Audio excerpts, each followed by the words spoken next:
बनी है, ये बनने से पहले आपको कहा कि 12% का रिजर्वेशन देंगे। अभी तक 12% का रिजर्वेशन छोड़ो, कांग्रेस जमाने में जो 4% का रिजर्वेशन दिया गया है वो 4% को भी वो कम कर रहे हैं। और ये माइनॉरिटी जो एससी सब प्लान बनाए थे कांग्रेस सरकार के समय पे करती है, मैं आप नहीं तय कर रहे हैं। अगर आवाम तय कर दी और कुछ भी कर सकती है। हमारी हुकूमत आने के बाद हमारे मैनिफेस्टो के अंदर ये सब नहीं था। जैसे कि हमने तालीम के अंदर मुसलमान बहुत पीछे है, उनको तालीम के अंदर मुसलमान को आगे लेके आना करके जो हमने मैनिफेस्टो में अनाउंस नहीं किया था, हमारी हुकूमत आने के बाद जैसे कि बच्चे बाहर जो पढ़ने जाते हैं, अब्राड जो बच्चे पढ़ने जाते हैं, उनकी फीस जो होती है 30 लाख रुपए फीस होती है। बहुत से गरीब बच्चे 30 लाख रुपए कहां से लेके आएंगे?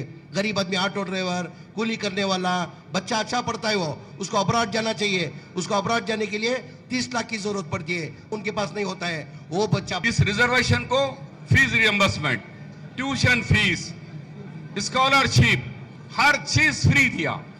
लास्ट ईयर का अगर एमबीबीएस के अंदर एडमिशन देखेंगे 934 बच्चे तेलंगाना के अंदर एमबीबीएस फर्स्ट ईयर में आए और आंध्रा में 600, दोनों रियासतों में मिलाए 1500 हमारे तलबात एमबीबीएस फर्स्ट ईयर के अंदर एडमिशन लिए। क्या ये बड़ा हमारा कारनामा नहीं है? हमने जो वादा किया 100% किया, लेकिन वह लेकिन केसीआर साहब ने कहा मैं 4 महीने के अंदर इस 4% को निकालकर 12% रिजर्वेशन करूंगा। वो केसीआर कहां है? 12% रिजर्वेशन 10 साल तुम्हारी हुकूमत पूरी हो गई, लेकिन 4% से वही चल रहा है। 4 को 3 करने की कोशिश की जा रही है, लेकिन 12 तो नहीं। हमने कहा कि 12 को कोई तकलीफ है तो उसको कम करो, लेकिन 4 से तो बढ़ाओ। वो नहीं करे अभी तक। जितने वादा करे, आज हमारे 56 इंजीनियरिंग कॉलेज हमने कांग्रेस के 10 साल दौर में दिए। यहाँ महबूब आलम खान साहब तशरीफ फरमाए, यहाँ हमारे जफर जावेद साहब तालीम से भी है, सियासत में भी है, तो उनसे भी मालूम कर सकते हैं हम कि हमने 56 इंजीनियरिंग कॉलेज दिए। आज सिर्फ 6 या 7 कॉलेज बचे, बाकी पूरे बंद। हमने 24,000 इंजीनियर बनाने का ये चैलेंज रखा था कि हम हर साल 24,000 बच्चों को इंजीनियर बनाएंगे, लेकिन कम हो गए।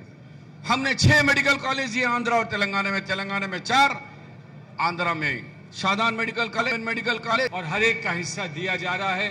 और इसलिए हर एक अपनी जिम्मेदारी मानता है कि हम मुश्तरक एक ऐसा निज़ाम बनाए, एक मुश्तरक ऐसा अपनी व्यवस्था बनाए जिसमें हर एक को कहने का मौका हो कि मेरा भी हक था, मुझे मिला है।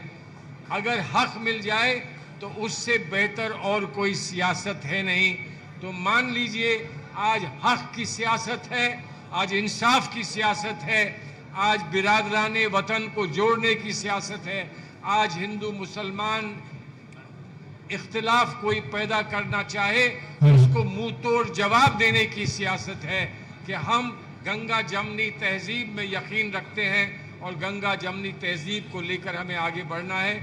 आइए, आप हजरात से इल्तिजा सिर्फ इसी बात की है कि इतना अच्छा काम हो रहा है, इतना बेहतर काम हो रहा है, इसको अंजाम देने के लिए आपको हाथ पर वोट डालना होगा।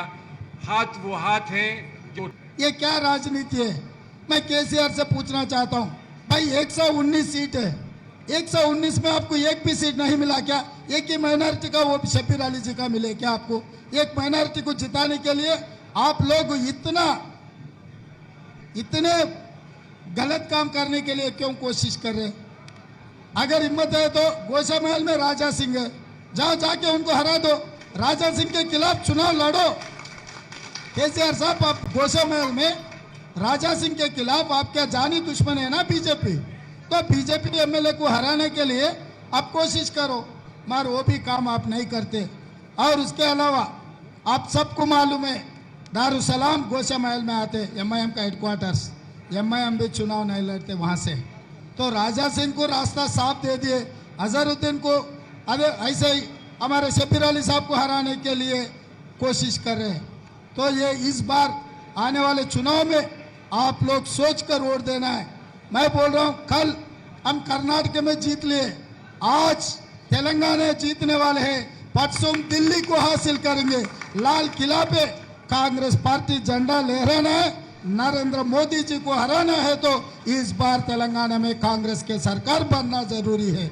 इसीलिए हमारे माइनॉरिटी भाई, तीन बातें कह रहा हूं कि वो कांग्रेस पार्टी ही है जिसने डॉक्टर जाकिर हुसैन को इस देश राष्ट्रपति बनाया। वो कांग्रेस पार्टी है जिसने फखरुद्दीन अली अहमद साहब को इस देश का राष्ट्रपति बनाया। वो कांग्रेस पार्टी है जिसने मौलाना अबुल कलाम आजाद साहब को इस देश का पहला शिक्षा मंत्री बनाया। वो कांग्रेस पार्टी है जिसने सैयदा अनवरा तैमूर को असम का मुख्यमंत्री बनाया। वो कांग्रेस पार्टी है जिसने अब्दुल रहमान अंतुले को महाराष्ट्र का मुख्यमंत्री बनाया। वो कांग्रेस पार्टी है जिसने बरकतुल्ला साहब को राजस्थान का मुख्यमंत्री बनाया। वो कांग्रेस पार्टी है जिसने अब्दुल गफूर साहब को बिहार का मुख्यमंत्री बनाया। वो कांग्रेस पार्टी है जिसने सलमान खुर्शीद साहब जैसा हीरा उठाया और इन्हें सेंट्रल मिनिस्टर बना करके बड़ी जिम्मेदारियां सौंपी, विदेश मंत्री बनाया।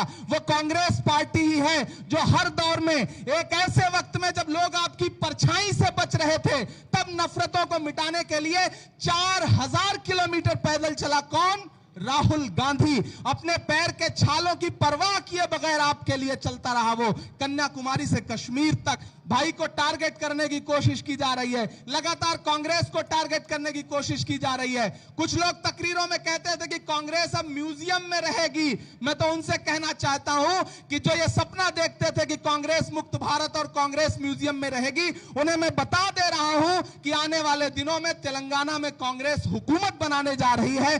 बाकी जो स्टेट्स में भी इलेक्शन है वहां कांग्रेस पार्टी हुकूमत बनाने जा रही है। बस आपका सपोर्ट चाहिए, अकलियतों का सपोर्ट चाहिए। माइनॉरिटीज में जितनी भी कम्युनिटीज है, मेजॉरिटी हमारे दावा करने वाले राजा सिंह के खिलाफ कैंडिडेट नहीं उतारते, लेकिन अजरुद्दीन के खिलाफ कैंडिडेट उतारते हैं।